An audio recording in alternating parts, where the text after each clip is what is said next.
Ya, assalamualaikum warahmatullahi wabarakatuh, teman-teman. Alhamdulillah. Ini H-1 Bandung Lautan Seller. Jadi yang di Bandung dan sekitarnya jangan lupa besok kita kumpul akbar sehingga kita seru-seruan bareng aja teman-teman. Insya Allah besok ya di rumah makan Ponyo Cileunyi Bandung. Dan kayaknya besok daily call-nya libur dulu karena ya itu seharian mungkin sampai malam, dari pagi sampai malam. Yuk kita mulai yuk forum harian curhat ini. Buat teman-teman yang mau curhat dipersilakan, mudah-mudahan saya bisa jawab. Kalau nggak bisa jawab ya mohon dimaafkan ya teman-teman ya. Yuk silakan, ada yang mau curhat duluan? Wah, Mas Tison luar biasa. Depan laptop mulu lu, berarti ini kerjaannya sehari-hari. Iya nih Kang. Oh, jangan lupa olahraga, hati-hati ya. Oh iya, siap Kang. Yuk gimana Mas Tison? Oke, thank you Kang. Ini sebelumnya, pengen banget ikut di Bandung ya, cuman masih belum terjangkau nih kayaknya Kang, untuk jaraknya. Saya di Semarang Kang.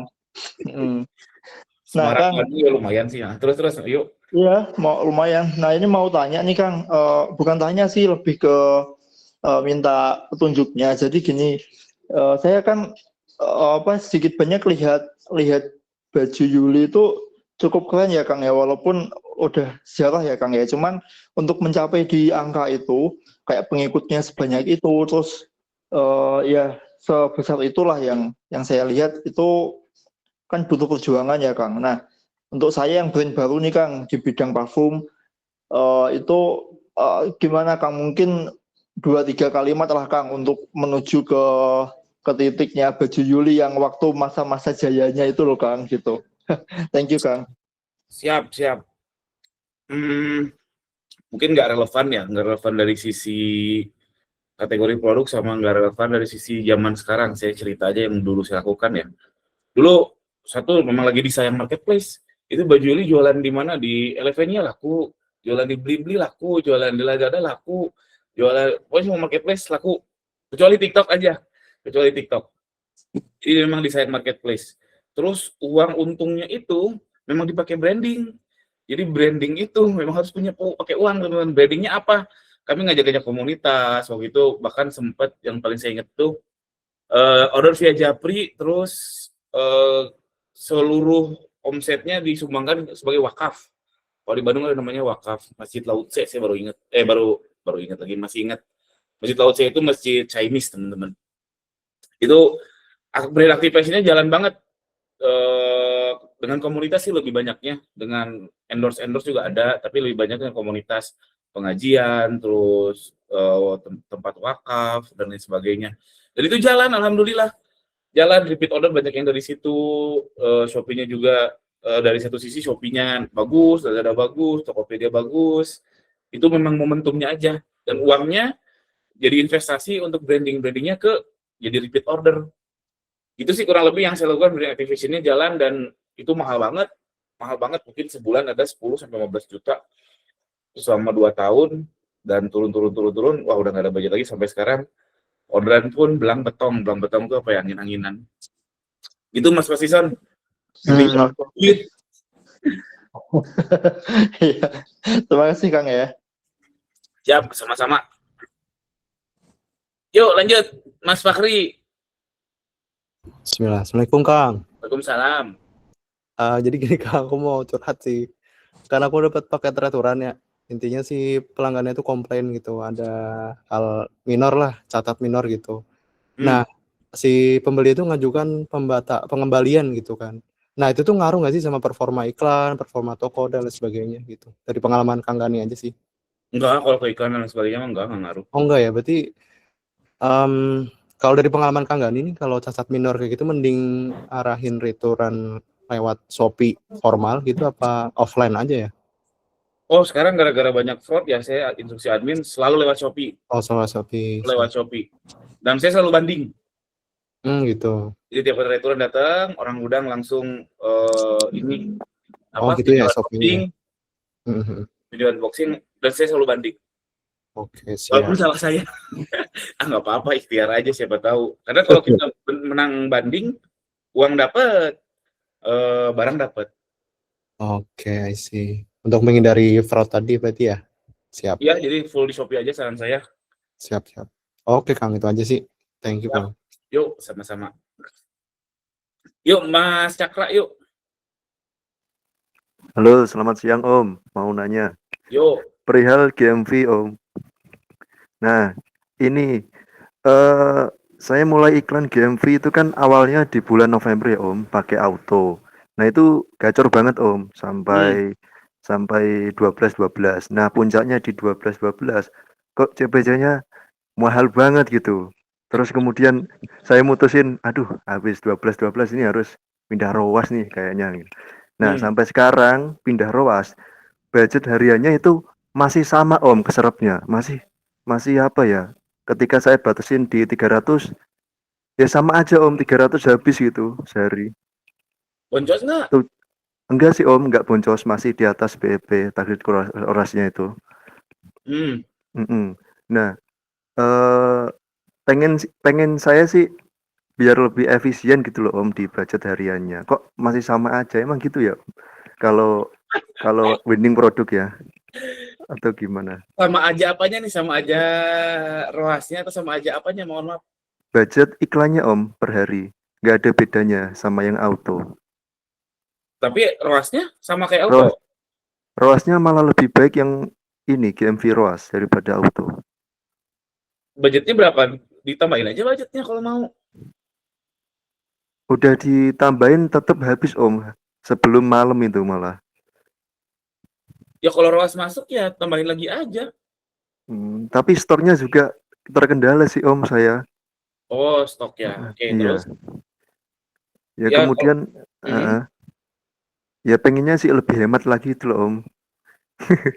naikin roas kalau mau lebih hemat. Naikin ROAS. Jadi pengen budgetnya sama tapi ini ya apa?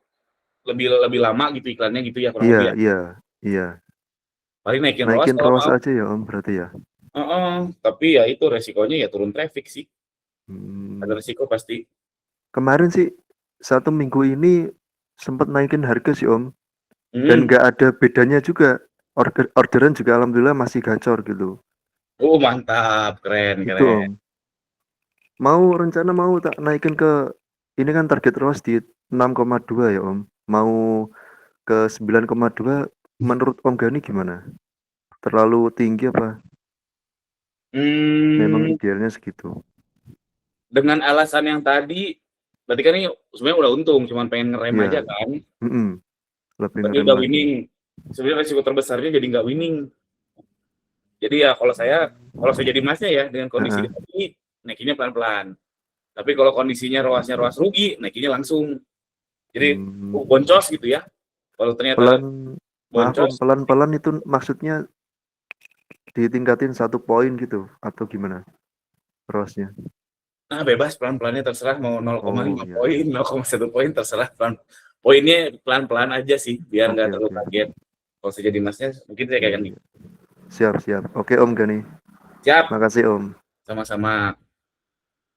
Itu ya teman-teman. Tapi beda case kalau misalkan yang saya sering lihat itu justru set ROAS sehingga membuat boncos. Kalau itu langsung aja naikin teman-teman. Saran saya gitu daripada pelan-pelan nanti boncosnya pelan-pelan juga. Tapi kalau kondisi tadi Mas Cakra kan udah untung. Jadi resiko terbesarnya adalah iklannya jadi nggak winning. Itu yang lebih berbahaya. Kalau ternyata set ROAS-nya rugi, itu bukan itu resikonya. Resikonya adalah teman-teman merugi terus. Gitu. Yuk lanjut Mas Ashraf yuk. Halo Kang. Halo. Jadi gini Kang, mungkin saya mau tanya kan, ya kita tahu lah tahun 2026 ini ya BRB mungkin makin tinggi lah gitu kan. Jadi saya mau tanya, kalaupun misalkan orang mau nyetok, misalkan intinya dalam bentuk apapun, entah dia impor, dia nyetok nanti segala macam, menurut Kang Gani, gross margin yang cocok itu di angka berapa? Karena gini juga Kang, misalkan kita nyetok, kan otomatis kan kita kan belum tahu nih apalagi toko baru ya, kita kan pasti kan akan bakar dulu, bukan ya ngetesting dulu kan, dulu ini produknya layak nggak dijual, permintaannya gimana, apakah boncos, kan berarti kan di situ juga ada pertama udah makan budget untuk kita testing dan juga udah makan waktu dan tenaga kita untuk itu kan. Belum tentu winning pula. Belum tentu winning pula. Jadi kalau marginnya nggak cukup, kan berarti kan ada biaya-biaya yang sebelumnya kita keluarin, pertama untuk testing tadi, waktu, tenaga dan segala macam, dan biaya-biaya yang nggak terduga tadi itu, maksudnya setidaknya bisalah menjadi penutup dengan margin yang cukup tadi. Maksudnya dengan margin yang sekian, yang grossnya berapa, itu cukup lah untuk menutupi biaya-biaya yang di awal tadi, untuk biaya testing, biaya untuk riset permintaan dan segala macam. Itu menurut Kang Gani berapa persen grossnya itu? Kalau mau nyetok kasusnya itu, kalau menurut Kang Gani? Waduh, kalau mau nyetok saya nggak tahu ya sekarang ya. Cuman kalau saya ini saya aja ya. Kalau saya ketika gross margin setelah iklannya 25% itu udah enak banget. Untungnya sehat, walaupun tetap biaya iklan lebih besar daripada keuntungan saya. Jadi kalau setelah iklan, setelah admin fee 35% itu udah sehat menurut saya. Jadi sisanya untuk overhead. Tapi kalau nyetok, wah no comment nih, karena sekarang nggak ngalamin. Tapi kalau masih mau nyetok, saran saya tipis-tipis, jangan langsung. MOQ-nya berapa ya kalau impor tuh kalau nggak salah 1 kubik juga bisa kalau nggak salah ya, saya nggak tahu lah. Tapi ya intinya jangan jor-joran, jangan dengan kondisi seperti ini, mending jangan jor-joran sih. Betul Kak. Gitu, karena juga maksudnya saya ini mungkin belum nyetok kan, karena ada beberapa kondisi memang kadang lebih bagus ambil langsung dari pemain besar yang ada di Tangerang kan banyak tuh Kang. Kayak WNI, kadang-kadang banyak yang udah jualan di sini gitu kan. Kadang-kadang saya ambil dari mereka gitu langsung. Ya pandi-pandi kita jual markup berapa persen lah.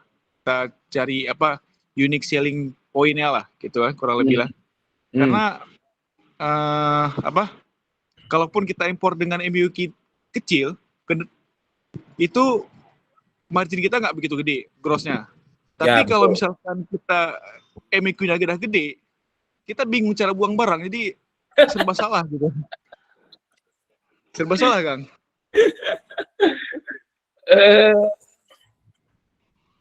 Kalau nego ke suppliernya, bisa nggak yang di Indonesia? Sejauh ini saya masih aman sih, Kang. Cuma maksudnya kalau yang tadi, kalau ini rencana saya kalau misal mau nyetok, gitu, Kang.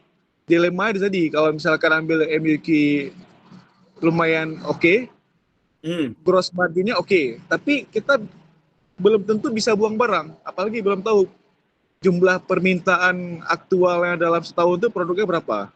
Betul. Seperti itu lah Kang. Jadi memang lumayan mumat juga ini bermain marketplace sekarang kan, apalagi kalau misalkan nyetok ya. Saya nggak bisa bayangin ya, misalnya ada orang yang marginnya tipis, dia nyetok dan dia bisa bisa menghandle itu. Itu saya nggak sanggup pikir kan, bisa ya gitu. Ya betul, resikonya besar memang, resikonya besar. Kalau impor, tapi nggak apa-apa kalau misalkan kalau saya jadi berpikir nyetok, saya nggak apa-apa nyetok dulu dengan harga mahal. Tapi saya tahu kalau misalkan saya order 20 kubik, misalkan 1 kontainer, itu akan dapat harga yang murah. Jadi saya nggak apa-apa sedikit dulu, saya pelajari dulu seluk-seluk nyetoknya dengan supaya di Cina-nya, semuanya, handling time-nya semuanya, sehingga nanti pelan-pelan menuju harga yang termurah itu, atau harga yang terbaik lah, harga terbaik kita untuk nyetoknya. Jadi untuk testing pasar bikin sistem dulu, jangan sampai nanti langsung order, ini kalau paling murah itu 1 kontainer, langsung 1 kontainer, sistem belum siap. Apalagi nanti ketemu suppliernya nggak jodoh atau suppliernya nipu atau lain sebagainya, terlalu beresiko. Itu terlalu beresiko. Nah, minimalisir resikonya, nyetok tipis-tipis, walaupun harga lebih mahal. Gitu usaha. Oke, Kang. Alhamdulillah. Yuk, terakhir Mas Gumilar Bagaskara. Halo, selamat pagi, Kang. Pagi. Paling mau nanya simpel aja, Kang. Kan ada iklan apa, Kang? Produk otomatis ya. Saya cek ada iklan produk otomatis. Terus itu bedanya apa ya, Kang, sama iklan JMV Max Auto atau ROAS gitu? Dan itu dipakainya produk otomatis itu pada saat yang kondisi seperti apa idealnya? Oke. Bedanya kalau iklan produk otomatis itu semua produk diiklanin oleh dia, kecuali yang ada iklan JMV Max ROAS atau JMV Max Auto atau iklan individual. Itu. Terus bila mana pakai iklan otomatis? Kalau mau ngemat, karena kalau kita misalkan katakan di satu toko ada 10 produk, itu bisa 1 iklan aja dengan budget minimal 50.000 untuk semua produk. Tapi kalau individual satu produk minimal kan 25.000. Dan set ROAS-nya sama, ada ROAS ada set ROAS, ada auto untuk yang iklan otomatis itu. Gitu Mas Pilar. Oke. Tapi Kang, sorry, satu lagi untuk secara trafficnya kira-kira ngaruh nggak ya? Maksudnya lebih besar, ada perbedaan besar nggak antara yang GMV Max ROAS sama yang si produk otomatis ini, atau sama aja gitu berasa? Besar. Itu kan dia kayak CBO kalau di Meta Ads tuh. Kayak ABO ya. Jadi dia mendistribusikan si iklannya terserah Shopee aja mau ke produk yang mana. Kalau kita pengennya ini ya nggak bisa, ya kumaha Shopee we, terserah Shopee. Jadi dia langsung banyakan diiklanin gitu ya Kang ya? Kadang yang jalan Bang cuma nggak semua produk loh. Misalkan kita ada 10 produk, masuk di iklan otomatis semua, kadang yang jalan cuma 1-2 ekor. Ya terserah Shopee aja, tapi dia bisa ganti-gantian tuh. Jadi dia testing 2 dulu. Minggu depannya mungkin yang CD dan gitu aja terus. Tapi hemat, cuma 50.000 untuk banyak produk. Masalah winningnya ya tergantung, balik lagi tergantung.